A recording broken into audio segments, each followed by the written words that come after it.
Welcome to LOA Today. I'm Walt here with life coach Linda Armstrong. Today is Friday, September the 27th, 2019.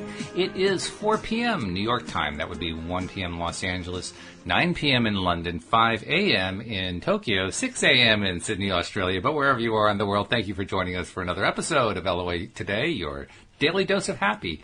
And we're happy that we are three today because we have a special guest joining us today. And since Linda was the one who brought this special guest in, Linda, I'm turning it over to you. You can introduce her and tell us what she's all about. All right. So this is my good friend, Janet Bieschke. I met her through Christy Whitman's Law of Attraction Coaching Academy. Wow. So we've been, actually, I don't even know what I'm looking at anymore. My camera here, sorry. We've known each other for many years, and Janet's been a teacher and coaching people through the academy. New students coming up, I'm pretty sure, right, Janet? You'll fill me in on that. But she's been still working with that academy. I just graduated some years ago, and we just kept in touch for a long time. But let me tell you about Janet. Besides that, Janet's an end-of-life coach. She brings experience, knowledge, and practical ideas to families seeking guidance and comfort, where anxieties, fear, frustration, damaged relationships, and poor communication skills have tainted the final days of a dying person and their families. We're going to be talking about Janet's book. I'll show you that in a minute. So Janet brings information, guidance, suggestions, and an ease to the ways in which you can allow peace to come in and healing and closure to those approaching death and to those, who love them and care for them. So really, in her book, let me show you. Yay, I have a signed copy. There it is. I'm sorry, I love you, goodbye. Well, mine's signed. Dedicated, ooh, yes. So anyway, in her recent book, I'm Sorry, I Love You, Goodbye, Dr. Bieschke includes antidotes and lessons that are helpful for those who are experiencing the impending loss of a loved one. I mean, this is really a tough time, right? So one such teaching is the concept of appreciation during a time when someone you care about is dying. It's an important paradox not often expressed, and you will find a small book chock full of hope and compassion. And, I have to say, because, I went through death of my sister not that long ago. And although her passing happened like really quick in a matter of like 8 days from when she started getting sick to dying, even though she had cancer, right? But it's like it took her really quick at the end. But even without knowing what Janet was doing with all of this, I had, we did an end of life. Like we celebrated her life. There was no people wearing black and being miserable and quiet and tired, at her wake. It was a big celebration. I had a medium there talking about spirit, like how we never really die. And I could see people who aren't in the world that Janet and I are in with all of the energy work, because Janet's an energy healer too. They were so open to all of this different way of looking at dying. And I just touched the surface of it. It was a big celebration for us. So it'd be great to hear Janet and how she, or even how you came to all of this, Janet. But it's really, really important because I know that at those times, a lot of people get closed in. They don't know what to do. Someone's dying and all they feel is their own pain, and they don't know what to do for that person, not thinking how celebrating their life before they die ahead of time so that they can be a part of it, right? Is that what you're doing, Janet? Thank you. Yes, that's part of it. Hello, Walt. Hello, Linda. Hello, listeners. Welcome to the show. I'm glad to be with you. Yes, that is part of what I do, because I think the celebrations of life really need to be when the person being celebrated is there. I mean, think how wonderful it would be to have your friends, your neighbors, the people that you love expressing what you meant to them, what they learned from you, what they appreciated about you, what they remember doing with you, and just to be able to tell you goodbye, to tell you thank you, to say I love you, to do all of those things that bring us healing and closure. Because when someone dies and we're hurting, that hurt is representing our loss. We miss them. We think of what our world is going to be like without them, when we can't hear them, we can't see them. Not everyone knows how to feel them or to connect with that spirit. So it is just an abrupt ending in many ways. And then it's our loss. When we almost treat it like a possession. It's something that's no longer with us, that we can't have access. When my parent is gone and I want to call them and share some good news and they're not on the other end, it's like, oh, they're not there. That's about me. I don't get that opportunity. And so many times when we're looking at the loss of a friend, it's the lunches, it's the laughter, it's the memories, it's the calls, it's doing things, whether they're supporting us or we're just sharing, going fishing with them, whatever that might be. That's what we're grieving. That's what we're mourning. That's what we're hurting, probably more so than anything. One of the things with law of attraction is we ask that question, what if? And what if you could be with that person and their spirit for the 24-hour period after they leave their physical body? Think about what that might be like, because we hear all of these, what we learn, what we think we know, what other people have taught us. But bottom line, it's still in our mind of what we perceive that journey to be like. We've heard people talk about that end of life, the light, the possible having somebody we know physically come back and get us and journey with us, whether that's as a guide or who knows. So we know tidbits, but to really have the opportunity to just think, what might it be like for them? This person, let's say they're 80, 90 years old, and they've just left this body that, hurts wherever. Maybe they're not walking as well. Maybe they're not hearing as well. What? What'd you say? They're not seeing as well. And all of a sudden, they're just relieved of all of that. And you think, what might that be like? And when we're hurting, if we could just try to ask that question, what might they be going through right now? I think it changed our whole conversation. It's interesting that you bring that up because when my father passed in 2008, 11 years ago, within 2 or 3 days of that, this is a story I've told before on the show, my sister, who has developed some psychic ability, received what she finally realized was a message from him on the other side. And my sister, being the precocious person that she really is, I love her dearly, first question out of her mouth was, what's it like on the other side? That was the first question she put out there. Yeah. And the answer she got back was festive, which, when she told me the story, was how I had my confirmation that it wasn't my sister making it up, that it was my dad, because my sister was a theater major in school. She's I won't call her a drama queen, but she's very dramatic oriented. She would never use the word festive. She'd say amazing, fantastic, miraculous. She'd use these really big, gigantic adjectives. Festive would be much too small for her, whereas festive is what I would call a dad word. It fits my dad to a T. It's exactly the word he would pick. So when she relayed that word to me, that said, oh, that really is my dad on the other side. There's something about that knowing when you get those messages. And I think the other thing is, if we know to watch and to listen, that we will see things, we will hear things, something unusual will happen, and we know. In our heart and in our mind, we know. It was like, you get chills all the way through you because it was them.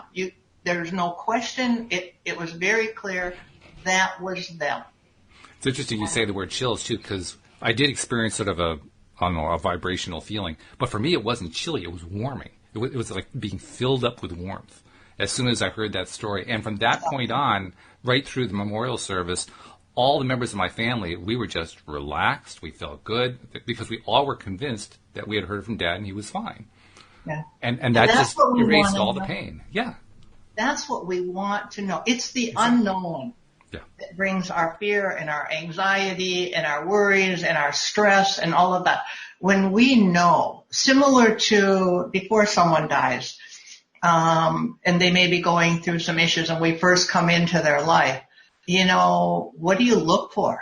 What are the things we should know? And I can throw out a couple of hints here because I'm also working as a doula on end of life. Is, when you first walk into somebody's home and say it's a friend that you haven't seen for a while or you haven't been in their house, we look for the acute issues. What's going on that needs attention right now? There are rugs all over the floor and they're walking with a cane or a walker. There's somebody smoking and somebody has oxygen in the house. That becomes a safety issue as well. So I call it the ASS. You look for the acute issues and you deal with them.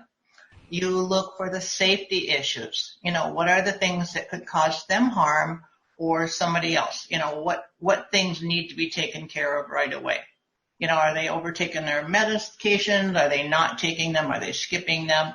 And then finally, you look for the support. Who do they have that's coming in that's giving them some type of assistance or relief or just support in getting through their days?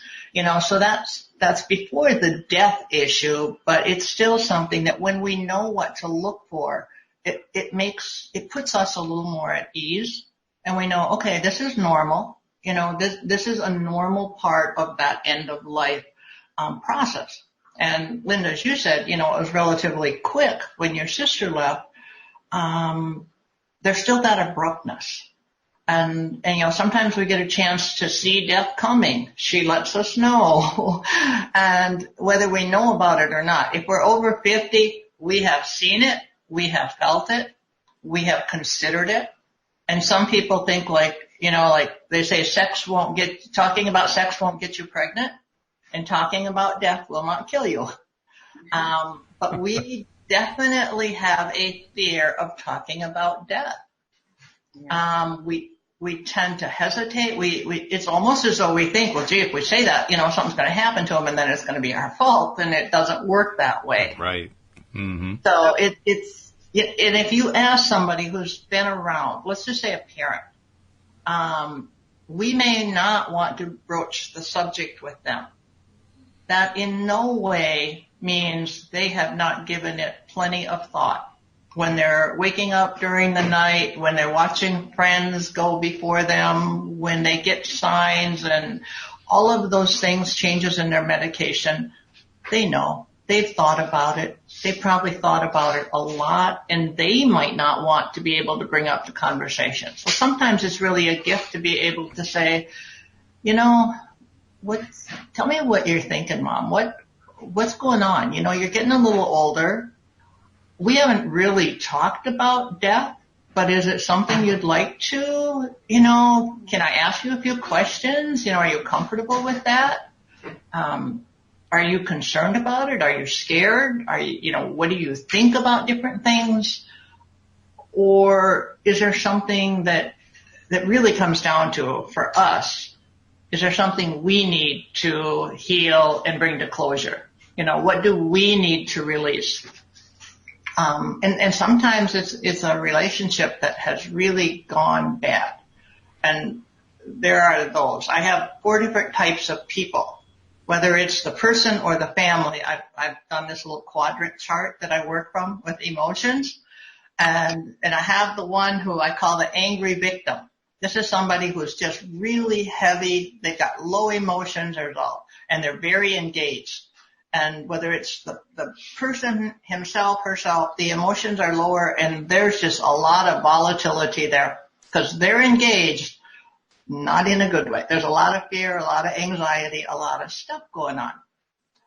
But then to go to that other, still down there in those heavy emotions, and they're not engaged, I call that the permanently pissed off party of one. Because what happens there is there's a lot of fear, a lot of anxiety. They're not talking. They're not visiting. They're not dealing with any of those issues that could bring them relief. Those opportunities are missed. And that's just sad, from my perspective. Obviously they have their reasons. And then I call the other ones kind of the happy neutralizers. They've got the lighter emotions. They're not engaged. So if they come, they're going to be the ones that they'll come visit. Hi, how are you? Here, I brought you cookies. Goodbye. They're very quick to not get into any real issues. They don't want to hang around too long. They don't want to know about it. And then I have what I call the difference makers. They're the ones that have that light energy. They're up there and they're very engaged. They're the ones that are making memories, bringing closure, having the conversations, doing the celebrations of life, and really taking advantage of those opportunities that the end of life knowledge brings us. Mm-hmm. So yeah. That's a lot of my fun. You covered a lot in one paragraph or 3 paragraphs or whatever that was. So I'm curious, Janet, because I know that in your book you're sharing these things, but how do you go about, how do people find you that are going through this part of life? Well, part of it is through hospice. As a hospice volunteer, there are people in the community that they know what I do. You would think this would be something that's real common because we have baby boomers. Guess what? We've done this. We've gotten a little bit thinner and a little bit lighter and in the wrong places. So yeah, part of it is they do know me. A lot of people think what I do is really morbid. I'll get questions like, how can you do that? Because I interview people also at their end of life. And they're like, oh my God, how can you do that? And I said, are you kidding? This is the best job ever. The stories, the things. Right now there are 44 million people who are giving care to someone that they're not being paid to give that care to. So this is a relative, a parent, a friend, a child, a neighbor, someone in there, a volunteer. Of those 44 million, 67% of them will die before the person they're caring for. Wow. Yeah. Because, and I see that a lot. They are, if it's the wife, she's up, when he wakes up, she's awake. It's like, what can I do? What do you need? They're doing their normal day stuff. Plus they're worried, they're concerned, they're fearful. They're trying to be everything and they haven't learned how to ask for help. That's an issue with a lot of us. But, they expect that it's their role. And many times they have their own health issues that they put aside and they miss appointments. And you think that is a really high number. And there are more of us moving into that end of life stage. And you think, okay, how do we do that in a way that it's not painful, that it's not all anxiety and dread? And how can we do that in a way that we as caregivers don't be the ones going first? I've heard there's 4 kinds of people in the world. Those that have been a caregiver, those who are currently caregivers, those who will be caregivers, and then those who will need caregivers. And the other thing that's coming up much more, and a lot of people don't talk about it, but is suicide. And some people are looking at what's out there and what their options are with the medical world that can keep us alive much longer than our normal life cycle would be or could be or should be. Just because they can doesn't mean they should. But we have technology that can do some pretty amazing things and replace a lot of parts and then keep us alive on different pieces of equipment. And people really are starting to evaluate and say, I've seen it with my parents and I vote no. And they're saying, I don't want to do this to my children. I don't want to do this to my family. I don't want to spend my final days in a sterile environment where I don't feel at all comfortable. So we're starting to see even people who have the monetary resources of being able to provide, that type of care. They're just saying no. Because if okay, let's just say it's a husband and wife, and we had one in Minneapolis this summer, very wealthy. The wife had Alzheimer's, And I think they had 5 or 6 children. So it wasn't like they didn't have support. And we don't all have that anymore with our, not kids or less children. But they could have brought in caregivers, but it ended up being a, homicide, suicide situation where obviously it was a choice. And with everything in life, we do have choices. And that's probably my point here is, at some point that also becomes a choice of how do we want our end of life to be, and does our family know about it? Have they been involved in those conversations? Do we have our paperwork in order? Our advance directives. Who do we want to be in charge of our health, our finances? I have a daughter-in-law who takes in every stray animal that comes around, and she would keep me alive forever just because she could. And it's like, I don't want her in charge of my health. I love her, but not that much. Yeah. You can be in charge of my finances, but I want somebody else who understands it's okay to say no, that, it's her time. It's okay. She's ready to go.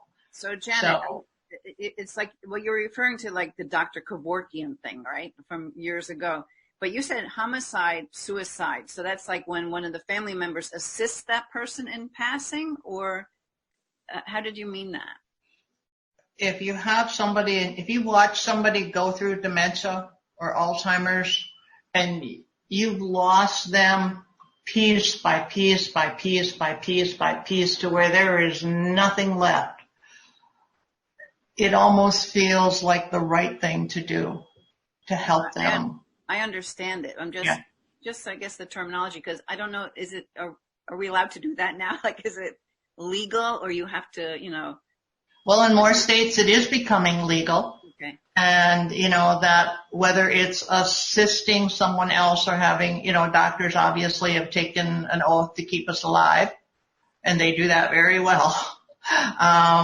But when you look at the quality of life, at some point, you don't want the person you love, the people you love, to suffer. You don't, when you think about what you would want for yourself, there's a certain point. I don't want my children bathing me, caring for me, feeding me. There's at some point I say, it's time. There are cycles in life, and I understand there might even be something a whole lot better waiting for me. It's okay. I love you, but I'll be waiting for you, or however that process goes. Right.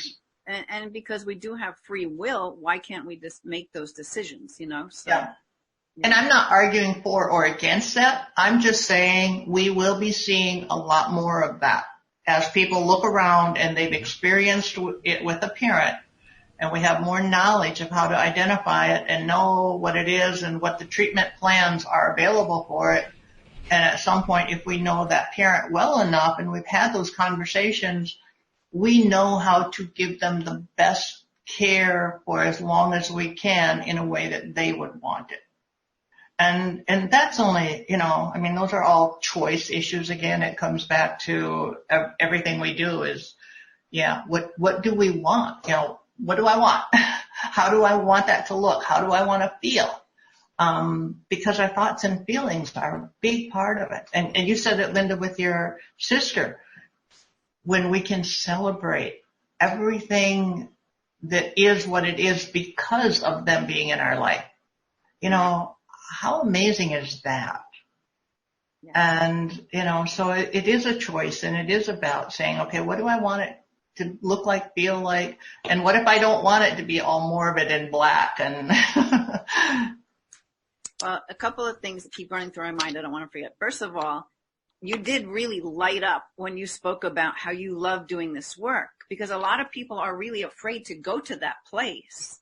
But we're so fortunate to have people like you who thrive in that. Like, I've met a lot of hospice people, and I'm like, wow, these people are amazing. Like, I don't know if I could do that. I could do it for my family, but I don't know if I could do it just as what I do in my life. So thank you for that, Janet. And the other part of that is, like, if there are more people who are interested in helping this way, like, what can people do right now, even just within their own family, to get more in a prepared place Now, of course, they can get your book because, Yes. yeah. And I'm sure there's ways to contact you. Like we'll put that up there in the, All that's in there. And I think part of it, you talked about law of attraction. I think anyone who understands law of attraction is in a wonderful position to work in this type of, field, if you will, because this really is about managing our choices and our vibrational energy. And I'm going to go back to dementia because we're seeing so much more of Alzheimer's dementia. If I'm working with a dementia patient, and I understand that at some point they've digressed and, as the disease progresses, their age regresses. But at some point they become nothing more than this container. And when you come into their space, you bring everything that you're going to get back from them. If you're walking in there and you're just scared to death of what's going on in their life and you're anxious and you're fearful and you're not knowing what the next step is and you're feeling all that, you're just pouring that right into them. And guess what? They give it back tenfold. All of a sudden they're angry and it's your fault and you're just being attacked in some ways, physically and emotionally. That makes sense. And if this is your spouse and you walked in the room and you're tired and they just spill the cereal and milk all over the floor and, for the second time in the day or whatever, and you're so frustrated, what are you going to give back? It's what you're feeling. So we have to learn how to walk away, to say, okay, you know what, move them to a place of safety, get them sat down and walk. Just walk outside, go somewhere else, leave the mess, either have somebody help you clean it up or clean it up later, but not now. Because the more you understand that vibrational energy, the more you understand our thoughts and our feelings create our action and our behaviors. And when we're doing that, we're now doing that for another person. And that's scary, but it's also really nice to know because then, I can give somebody advice and say, okay, you know what? When this is the way it's going, here's something you can do to help her or him. It's like, before you walk in the room, just pause. A couple nice clearing breaths. And what would you like?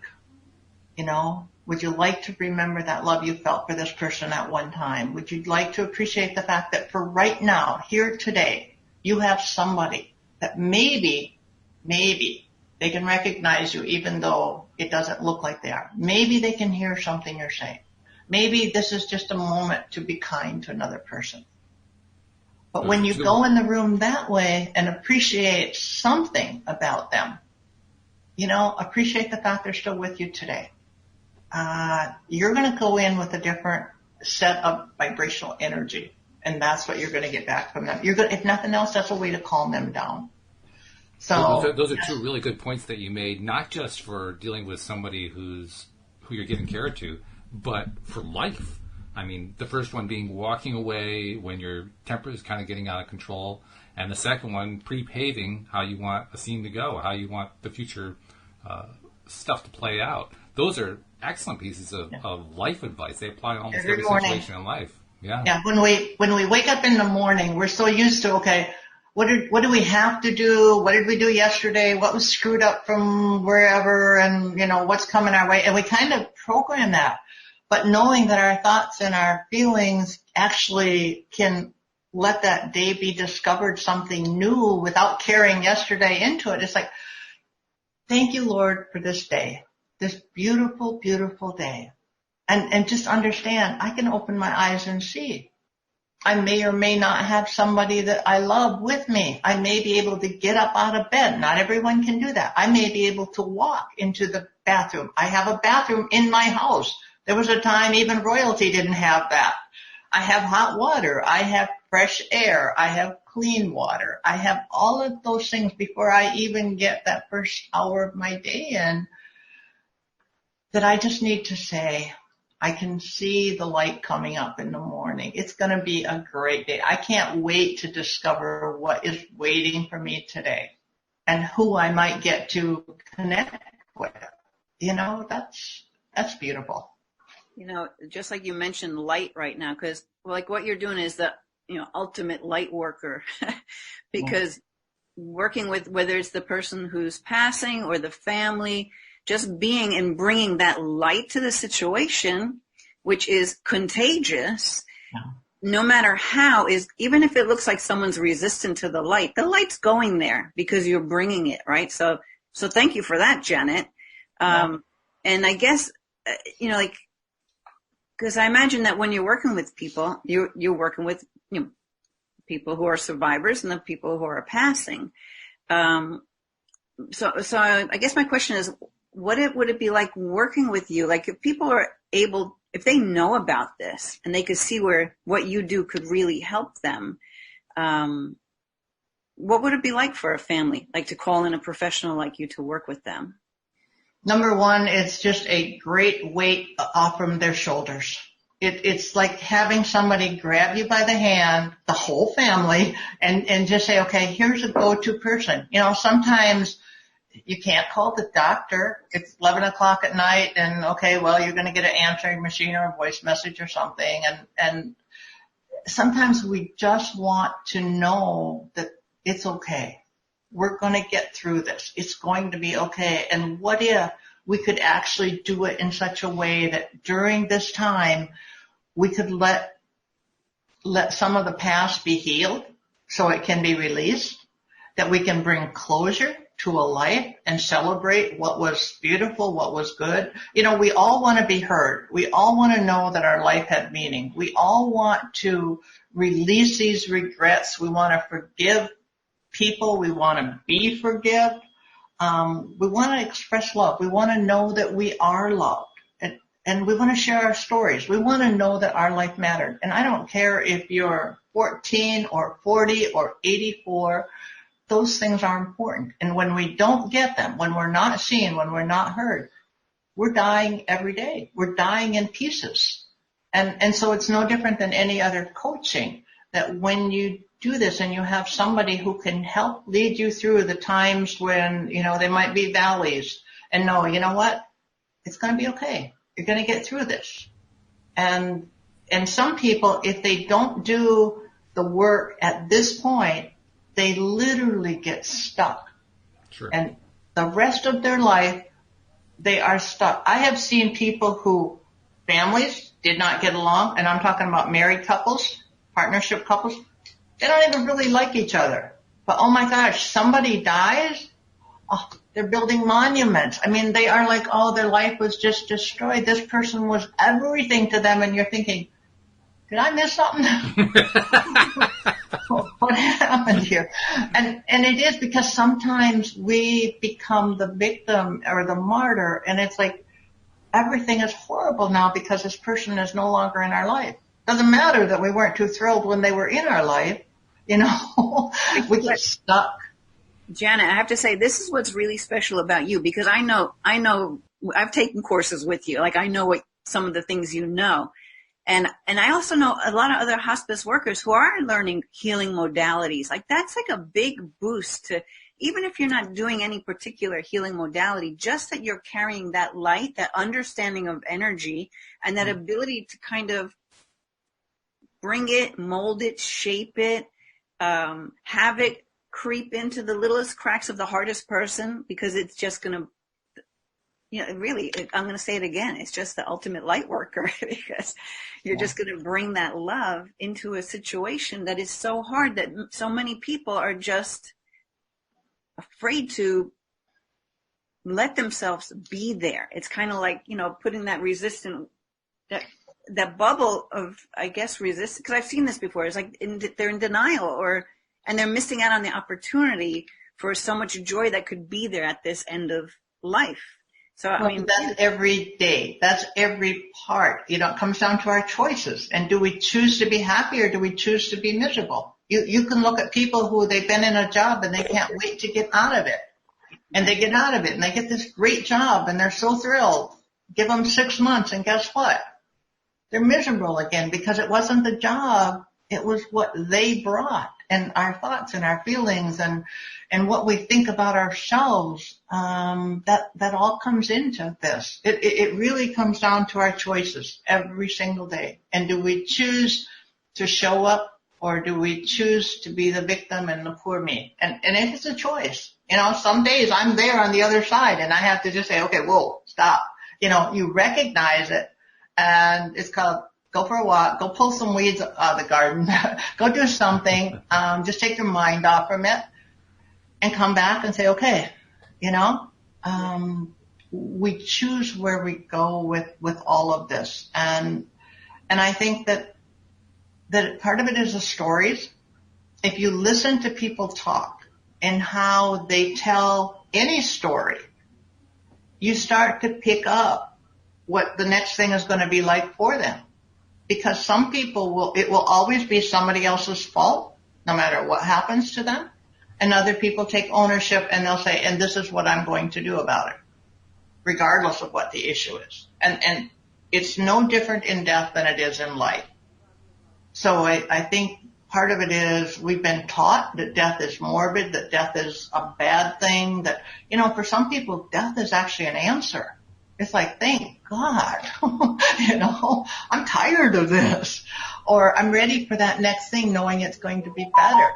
Those are, we all approach that different, but the stories we tell ourselves are really important too, and how we do that is important. Yeah, something popped in my head and I just lost it. It'll come back after we hang up. Well, while you're trying to remember what it was, I just wanted to interject that what you're talking about, Jan, just reinforces for me in such a huge way how powerful our minds and our connections to Source make us. Because look at all the things you described, all the different ways of thinking and of behaving and of choosing and so forth, and they produce all these consequences that they're either good consequences or not so good, or something we love, something we don't love, something we're indifferent to. I mean, but it just shows just how powerful we are. So, kind of taking on the responsibility of, first of all, being responsible for the fact that we are these powerful beings, and second of all, being responsible for, how am I going to handle these situations when end of life comes? It's very important to explore these. So thanks for bringing up these issues. I'm glad you're doing that. We had an opportunity this summer when we had a young grandson who chose to take his own life.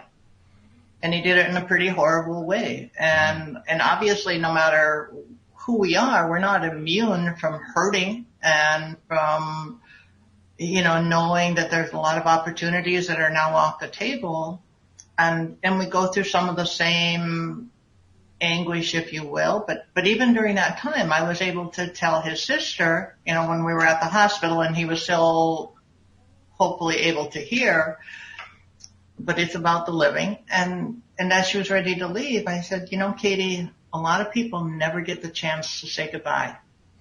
You get it.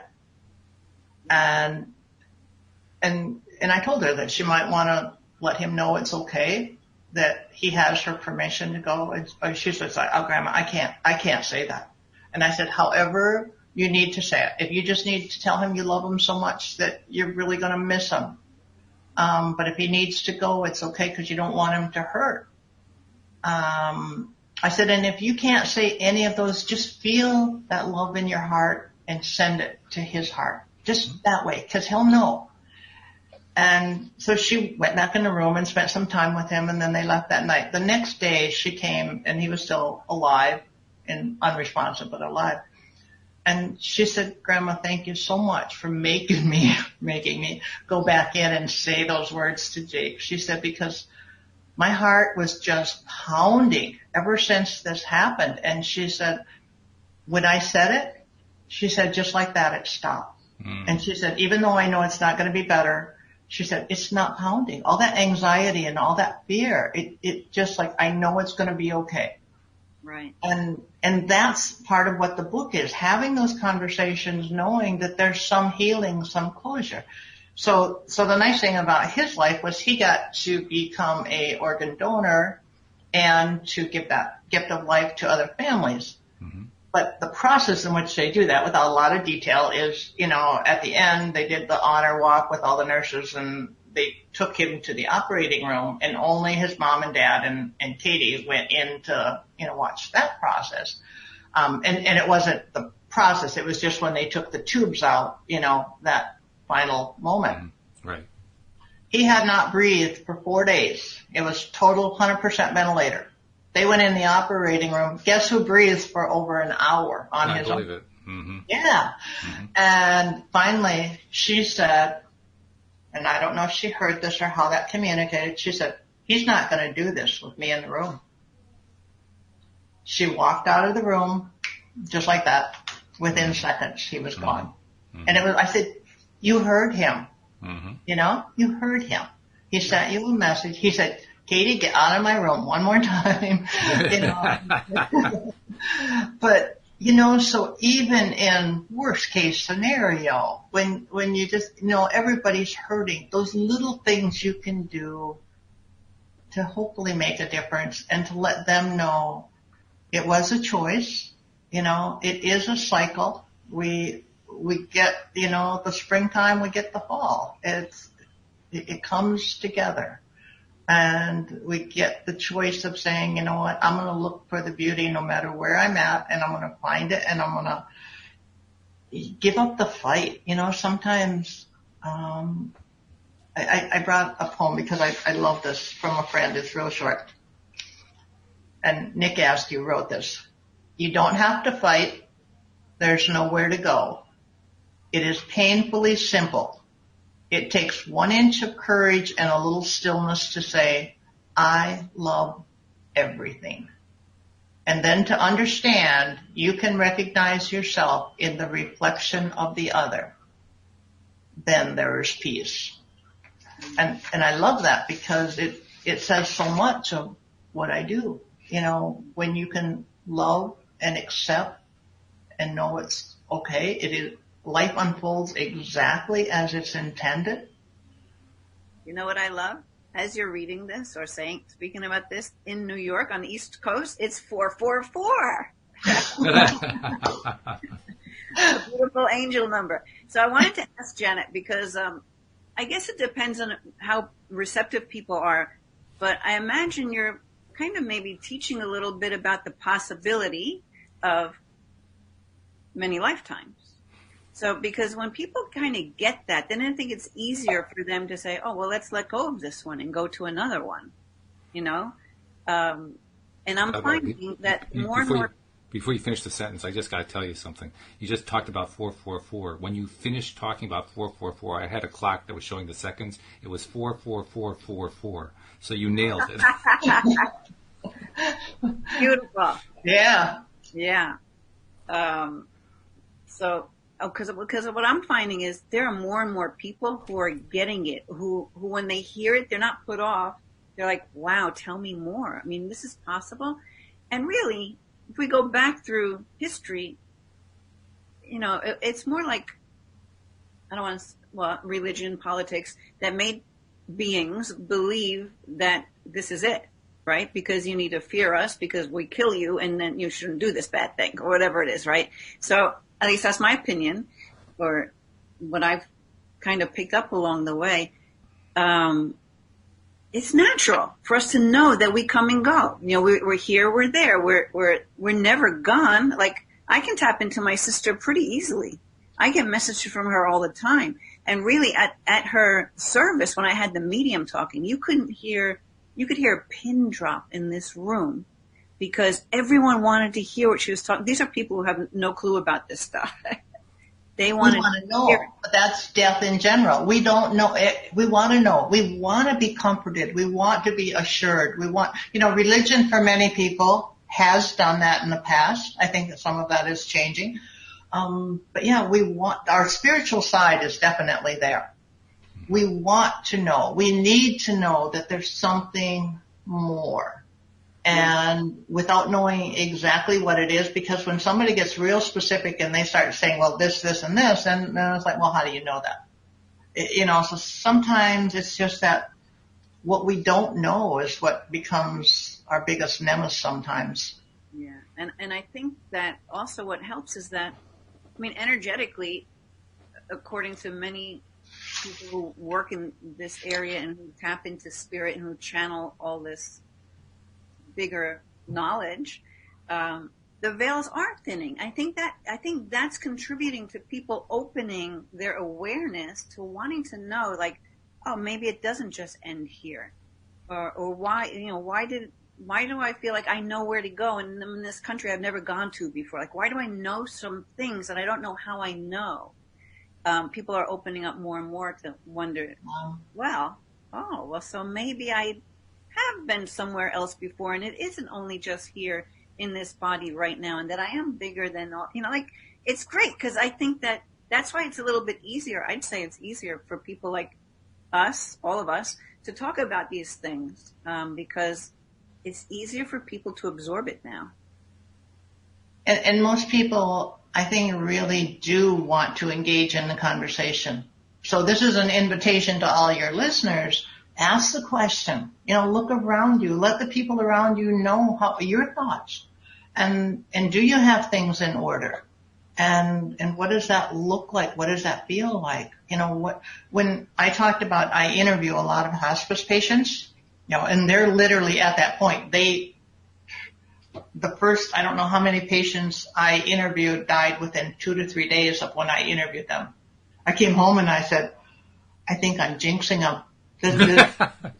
I don't know, something doesn't seem right. And then I realized it was healing. It was closure. They'd said goodbye. They told their stories. They did what they needed to do. But one of the questions I almost always ask is, are you afraid? Out of all the people I've interviewed, I only had one person say, yeah, I am. Everyone else said no. I mean, it was no, or emphatically no, or not at all, or, they've come to terms with it. So even the one who said she was afraid, I acknowledged that, and I said, well, let me ask you a question. Were you afraid to be born? And when you think about that, in the cycles of life, when you think about that, were we afraid to be born? Obviously, if we did it anyway. Right. We act as if we had no choice in that, and yet here we are. And you think, okay, what if we did have the choice? What if we chose that? I can tell you, I've watched people be born and I've watched people die. And it looks a whole lot easier on the dying side. A little less trauma on the body. But yeah, it's a cycle. And I think getting comfortable with that does not mean that we want to die, that we want to lose the people in our life, because it hurts when they leave. It leaves a void. I'm not saying that does not happen. But if we've done our work ahead of time, if we've celebrated them, we can be thankful for the stories and the memories and the fact that they were in our life. And that makes it a little bit easier. When you talked about how people can be afraid about is there another side? Is this all there is, or is there more, and so on and so forth? That actually became part of the theme with my father-in-law, who passed 3 months after my wife and I got married 20 years ago yesterday, actually. And happy anniversary. Thank you, yes. And yesterday was a double anniversary, because not only was it my wife's and I 20th, but it was the 7th anniversary of the podcast. So we have 2 anniversaries in one. Yay. But when he passed, which was in December 1999, he one of the first things that my wife experienced, of course my wife experienced a tremendous amount of grief around it, but one of the things that she expressed to me about what she was feeling is her concern that he was not a believer in any kind of an afterlife. And she was so worried that he was not going to be able to handle what came on the other side. And I reminded her, well, remember what we believe, because we're very much believers in the continuity of spirit, continuity of source energy. I said, what would it be like from our perspective if we went there? We'd be basically walking into a celebration, wouldn't we? And she said, oh yeah, I forgot that. The point being, she had forgotten what she knew. Yeah. And it's very easy to do that when we're dealing with these situations head on. An interesting side note to this, too. And we've also been taught to fear. Oh, yes. There's that. I had a 3-year-old. Regularly. Yeah. I had a 3-year-old granddaughter, and I see a lot of people in their final days, and they'll talk about their mother coming to visit them or someone that's been dead for years, decades. Anyway, my 3-year-old granddaughter was walking with her other grandmother, and she said, Grandma Rose, when I die, your mom and 2 angels are going to come get me. Now, 3 years old, there's nothing that anyone's taught her. But she just said that so matter-of-factly, like she knew it. And it's like, what do we know that we have forgotten? You know, what are we born knowing that we forget, because during this time we don't need to know that. But I just thought it was interesting because I hear it on the other end all the time, and I was like, oh my gosh, where'd that come from? Absolutely, yeah. By the way, the side story to my father-in-law's passing is my wife's mother had died when she was very young. She had a stepmother, and her stepmother had 2 children, so she had a stepbrother and a stepsister. And a few years later, her stepbrother, who was raised as a Catholic, decided to train also as a Jewish rabbi and actually got confirmed as a Jewish rabbi. He also performed the rites at the internment. And a few years later, he had never expressed to me any kind of psychic tendency, but he got a psychic experience. And the psychic experience he had was a message from my wife's father in the other life. And the message was, it's all true, which we thought was a really interesting message from a man who didn't believe in any afterlife. Yeah. Well, I think, again, we're taught many times what to believe or not to believe. You know, and when you leave this world, you're home. Linda and I've heard it many times, you know, the work we do here is the work that takes us home. It's our homework. And I think life is like that. You wake up and you realize you never left. This is exactly, everything was as intended. And, you know, yes, we see good, we see evil. We get so worked up about things that in any given day might not matter one bit. And you think, okay, is this the emotion I want to be carrying every day? I brought something, and this is a gift for you and for your readers, your listeners. It is actually called The First Time. And so I would invite anyone listening to you to just close their eyes, and I'm going to read this. It's called, Imagine the first time you opened your eyes and you saw a human face. Imagine the first time you touched your hands and felt the softness. Imagine the first time you heard the sound of your own name. Imagine the first time you looked at a flower and smelled the fragrance. Imagine the first time you walked on your own and didn't fall down. Imagine the first time you had a delicious bath, warm and sudsy. Imagine your first drink of water, your first ray of sunshine, your first time in a park, your first look at the moon. Now take it all in again, as if today is your last day.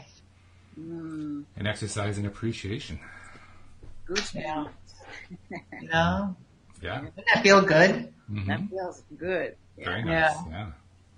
Thank you. I love the fact too that as you read that, all the images came very easily to me, which is, as Linda knows, that's a big deal because I am usually it's a challenge for me to bring images to my mind, and all of them came easily. So that was great. Wow. Just keep evolving and evolving, Walt. You never know how it's going to grow. Expanding and expanding. So Janet, what things are you working on these days what are you doing these days? What are you excited about? Sewing, embroidering, really just loving life, trying to be more aware of exactly what that said with the first time, of appreciating the here and now. I am becoming certified as an end-of-life doula, and that will be doing a little more of this just in a different sense, or a little more of the same. Don't ask me why. I just seem to find this a comfortable place, as if it's my mother or my grandmother or somebody I know that needs, there just seems to be a need that's there. I certainly didn't start out wanting to do this. And yet with everything that we've done with training, whether it's the Reiki or the energy or any of this, the light body work, it keeps coming back to a direction I'm being pulled. And right. I just let it lead me. And I love that because that's how it's always been for me too. And that's how it is for everybody, whether they're aware of it or not. It's like there is a plan. We have a pre-birth planning. And, that's why I like to when things are going what I consider to be wrong or bad, I just I just try to think, well, this is exactly how it's supposed to be. What if this was perfect and this was exactly what I had planned for? Because I don't know yet the magic and the wonder, because the wonder that is about to come to me. Because like you said, you don't even know why. You just were like drawn to do something. So, Linda, think of this being September. Yeah. Oh, September 11th, all of those people that, someone had an accident on their way to work or they needed to stop for gas or they got a call or they overslept or all those things that caused them not to be in the World Trade Centers. And you think, yeah, so when it doesn't happen, what if that's a gift? What if there's a good reason for that not happening the way we thought it should? And what about even the fact that it did happen and all those brave souls who signed up for that role in this life, that path? Because really right after it, everybody came together. It's like everybody came into this energy of love. Now we weren't able to sustain that, but we had that. And that's what a lot of these things do. Like it's there. But think about it even one step further. What if God, in his infinite planning, her infinite planning, however that is, said, okay, I need a couple people. I need you to do something horrific in your life. I need you to do something that's going to cause everyone to hate you. Would I have stepped up and volunteered for that life choice? I don't think so. And yet, because of that, and I'm not going to say that that was a desired thing, but what if that evil has a purpose in our life? Absolutely. That's what I'm getting at. And those next opportunities for somebody to hold that soul and to heal it and to allow it to become neutralized and released back into the universe. Sometimes we're called to do things that we would question. And that's where a lot of our guilt comes from. And it's like, you know what? Get over it. It happened, move on. It's okay. We don't always know the results of what we do and, what we say. Hopefully, we reach the right people. And I did have an intention for this call and I put it out there that the space between us was blessed and that your listeners, would hear the message that they needed to hear and it would fit into their life in a way that worked for them. So I thank you for our time together. I think you succeeded. Once again. Oh, yeah. One thing I wanted to add, when we were doing the visual and you were doing that, like the energy that was coming to me mostly throughout all of those was wonder. That's that childlike wonder. I mean, if we can just live our life through that energy, wow, the miracles and the blessings would be unstoppable. Yeah. But look, I'm going to hold up Janet's book again. I'm sorry, I love you. Goodbye. Janet's going to tell us how. I know you can go to Amazon, or maybe Janet, maybe you can give us your website or how people can contact you. Either way, Amazon, Kindle, or the website is drjanetb.com, drjanetb.com. I didn't make anybody spell out the word Bieschke. Very kind, very kind. This has been fun. Jan, thank you so much for joining us. It's been wonderful to hear your perspective and bring us the idea that dealing with end of life can actually be a pretty joyous thing. That's in perspective I think a lot of people needed to hear. So I think you achieved your goal. You stated what your goal was. I think you got there. So Congratulations and thanks for doing it. We appreciate it. Thank you both. I appreciate it. Just want to remind listeners too, make sure that if you're not yet subscribing to the podcast, please become a subscriber. Go to loatoday.net. Also, check us out on YouTube, where you can watch us.